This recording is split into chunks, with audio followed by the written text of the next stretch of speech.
Welcome back to the Y Football channel, everybody.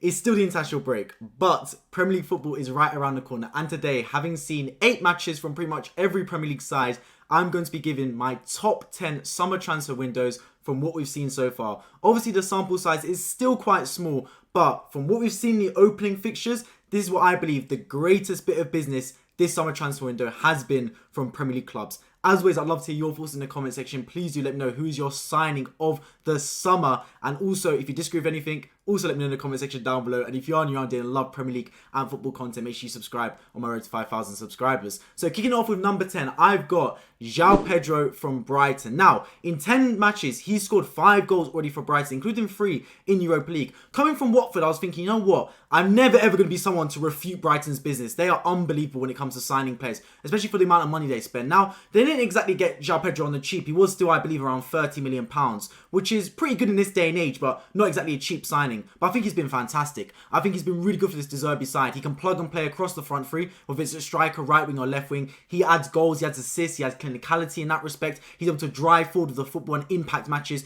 And I think he's been a big part of Brighton's brilliant start to this season under De Zerbi. So for me, Pedro deservedly in the number 10 spot in terms of top 10 transfers. And I think if he continues on, he could even jump higher in the list. Number 9, I'm going for Musa Diogo for Aston Villa. What a player this guy is, man. What a player. Unai Emery has found a gem from Bayer Leverkusen. I remember when my club Arsenal was looking at Diaby as a potential right winger to back up Saka, and we chose not to really go in for him. That transfer room was going on for, it seemed, ages, for window after window. Well, Aston Villa have gone in and signed Diaby, and what a play he's been, man. So good. I think he's adaptable in the fact that he can play counter-attacking, very close to Ollie Watkins on the break, but also when they're playing at home and want to make the game a bit more expansive, he can drift out wide and really be a threat from the counter-attack on the wings as well. So I think he's been really good. He's scored goals to start his season. He's provided assists. He's been clinical in his shots. From the first shot he took all season long against Newcastle, in a game that Aston Villa did lose like 5-1. But still, from there I thought, yeah, it's a good player for Aston Villa to sign, man. I think Diaby's had a fantastic start to the season under Unai Emery and deservedly in the number 9 spot. Moving on to number 8, I've got Mickey van de Ven, one of a few Tottenham players in this list, to be honest, and deservedly so. I think Mickey van de Ven has had a fantastic start to life at Tottenham Hotspur, as of all of Tottenham, to be honest, man. I mean,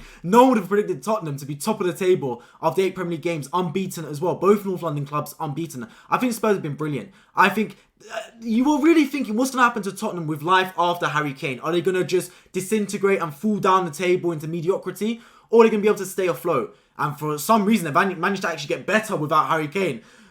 Who knows why, but it's happened. Ange Postecoglou is a big part of that, obviously. He's brought a new renewed sense of confidence around Tottenham. But also their squad's changed a lot. I mean, look at the Tottenham team now compared to even last season. So many new players, the goalkeeper, and Mickey van de Ven's another one, man. What a brilliant player he's been for Tottenham at the back. Formed a real good partnership with Christian Romero. They're not leaking as many goals, and if they are conceding, they're not conceding multiple goals in matches anymore. Their defense is rock solid. It's strong. He's able to pass out the back. He's quick as well. One of the quickest players in the Bundesliga last season for Wolfsburg. I think Mickey van de Ven has been a fantastic appointment for Spurs in what has been, in my opinion, one of the best transfer windows in their history last season.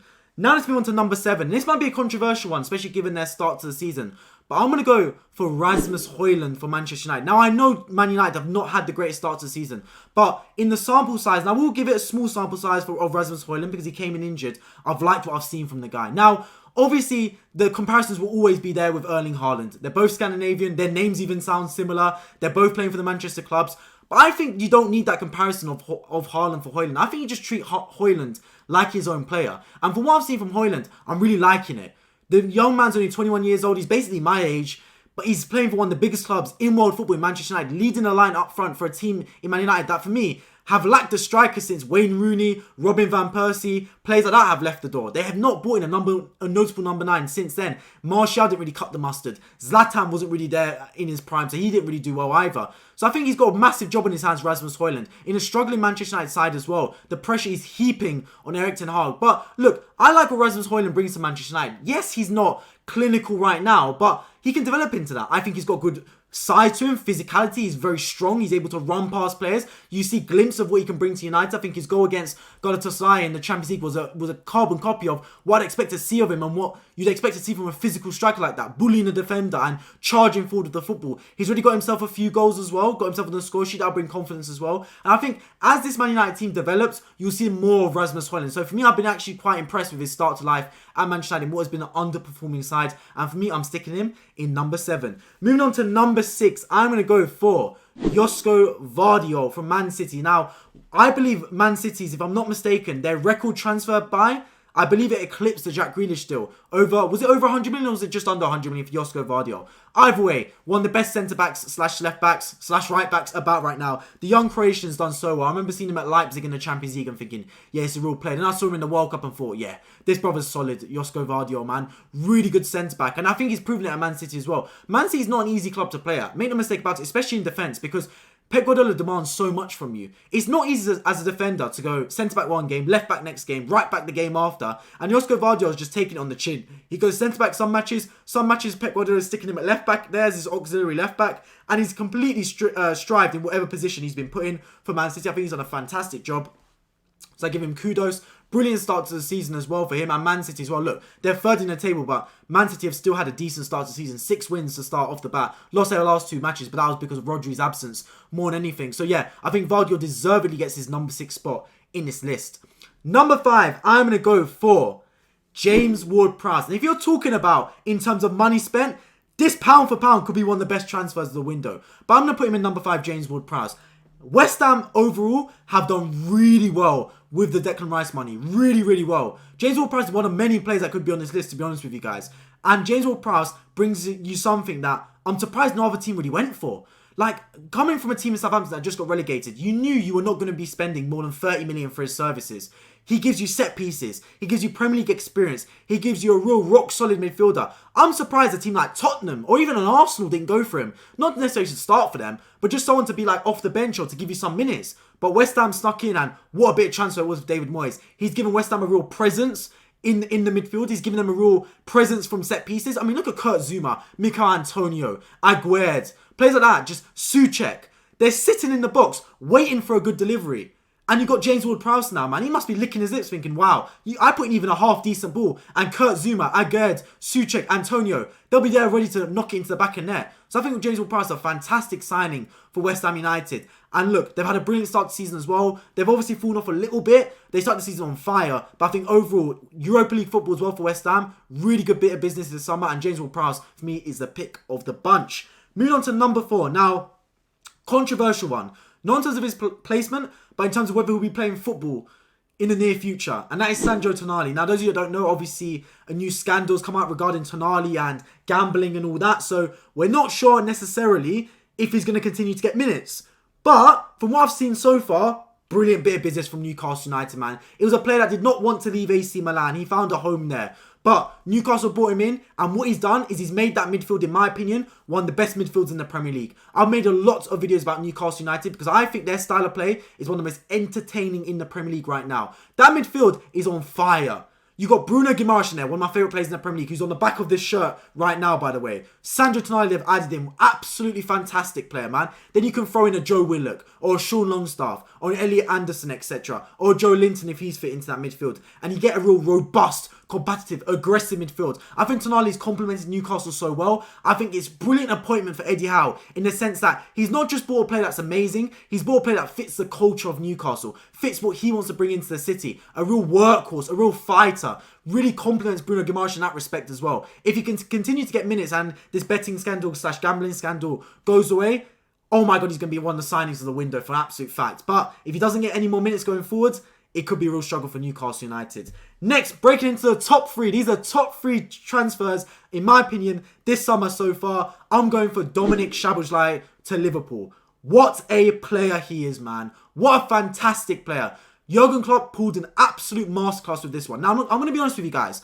I know Dominic Szoboszlai. He was at Leipzig. My club Arsenal were interested in him for a few seasons, a few years back. We didn't end up getting the transfer. He ended up going to RB Leipzig at that time. And when Liverpool signed him for the release clause of around 70 million, I sat there and I said, it's a good player, but 70 million is a bit much in my opinion. I'm thinking they maybe overpaid a little bit.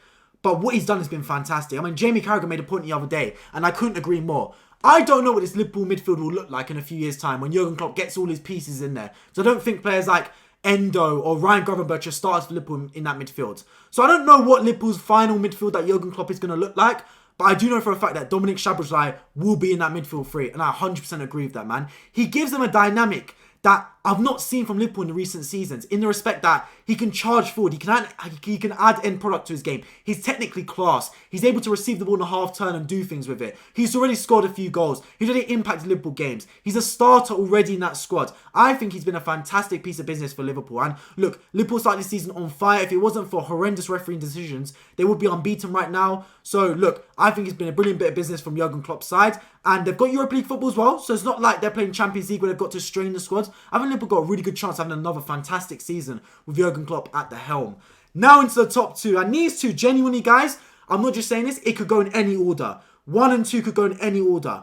But at number 2 position, I'm going for James Maddison. Top of the table right now of Tottenham Hotspur. And for me, pound for pound, probably is the best signing of the transfer window. £40 million, 30 million if you count Harry Winks going the other direction to Leicester City, is an absolute bargain in this day and age for Tottenham Hotspur. They've absolutely sniped a wonderful player in James Maddison. What he's brought to Tottenham is he's brought them a playmaker that they've not had since Christian Eriksen departed the club about 4 or 5 seasons ago. He's class, man. Imagine if Harry Kane stayed around Tottenham. They'd be even better. He's comfortable in the football. He's able to receive it on the half turn. He's got goals. He's got set piece ability to deliver a ball from there. Players are thriving off him. The real dressing rooms have got a real feel-good factor there. Heung-min Son's got a smile on his face with James Maddison supplying him the goals, etc. I think he's done absolutely brilliantly, James Maddison. And one of the biggest credits you can give to an attacking midfielder is he's making the players around him better. Heung-min Son had a horrendous season last year, man. He'll be the first to admit it. He was terrible last season. But James Maddison comes in and suddenly Heung-min Son's having an elite season again. Almost double-digit goals already for Tottenham Hotspur. He's been brilliant, man. I think James Maddison is a massive part of that. So yeah, I give James Maddison an awful lot of credit. And for me, he sits in number 2 position. Before we get to number 1, I'm going to give you some honourable mentions. Players that just missed out on the pickings. I'm going to go for Jeremy Doku in there. I think he's been fantastic for Man City. Just missing out on the list. I think that he hasn't started enough games for me, but I think he deserves to start. It's just sometimes Pep Guardiola does not want an out-and-out winger. But what surprised me is Doku is like a flashback to the Sterling and Sane days where Pep would have a real touchline winger. Because since he let go of Sterling and Sane, he really went for more interior wingers like Jack Grealish, Bernardo Silva, Phil Foden, players that like to drift in from the wings. But now with Jeremy Doku, it's a real throwback to those days with Sane and Sterling where the wingers would just bomb down the line and try and supply crosses from there. I think Edson Alvarez and Mohamed Kudus for West Ham big time could be on this list. I'll be honest with you guys, I think 2 fantastic other signings for West Ham, alongside, of course, James Ward-Prowse. That money's been well spent, the Declan Rice cash for an absolute fact. I think Vicario for Tottenham deserves to be on the list potentially. I think he's done brilliantly since he's come in. I think he looked a little bit suspect when he first walked in the door, but his pedigree talks for himself. One of the highest save percentages in Serie A last season, and he's had one of the highest save percentages this year in the Premier League as well. So yeah, I think he's a top goalkeeper. And also Alexis McAllister. I spoke about how Szoboszlai has been one of the signings of the window. I don't think McAllister's been anywhere near that level, but I think he's still been a really good signing for Liverpool and real astute business there. And you give it, I think towards the end of the season, McAllister could definitely break into his top 10 list. But finally, the number 1 position, in my opinion, the best signing of the Premier League in the transfer window is Declan Rice. This brother has made an immediate impact on Arsenal Football Club. Class, man. World class, in fact. I'll go as far as saying that. The fact he's able to influence every single match I've seen Arsenal play is a credit to him and everyone around the football club. What a big piece of business. And look, 105 million. The price tag was there. A lot of money. Arsenal's record transfer. No one talks about the price tag anymore. No one says, oh, Arsenal paid 100 million for Declan Rice. Because they understand that the price tag talks for itself when you're a top quality player. You think anyone says Liverpool, oh, you spent 75 million on Van Dijk? You think anyone goes, oh, Liverpool, you spent 60 million on Alisson? They don't care. You only say, oh, you spent 72 million pounds on Pepe, or 80 million on Sancho, or 90 million on Anthony, because those players didn't perform. Declan Rice so far is performing. A massive goal against Manchester United to win the game against one of Arsenal's bitter rivals. Influencing matches from start to finish. He could be that difference maker on why Arsenal could win the Premier League this season. And the reason I picked him just by a little bit for James Maddison for the number 1 spot is because I think he's the reason Arsenal could go on to win silverware this season. Whereas I think James Maddison and Tottenham are still a little bit short of winning the Premier League. So yeah, for me, Declan Rice is the number one transfer of this summer transfer window in terms of Premier League clubs. As always, let me know your thoughts on my list in the comment section down below. Do you agree? Do you disagree? I'd love to hear your thoughts in the comment section. What would be your top 10 list for the best signings this summer transfer window? And as always, if you love keeping up to date with football and Premier League videos, make sure you subscribe down below on my road to 5,000 subscribers. I'll be live streaming after the televised football matches in the Premier League this weekend. I appreciate you guys all for tuning in, and I do hope to catch you all in my next video. Take care.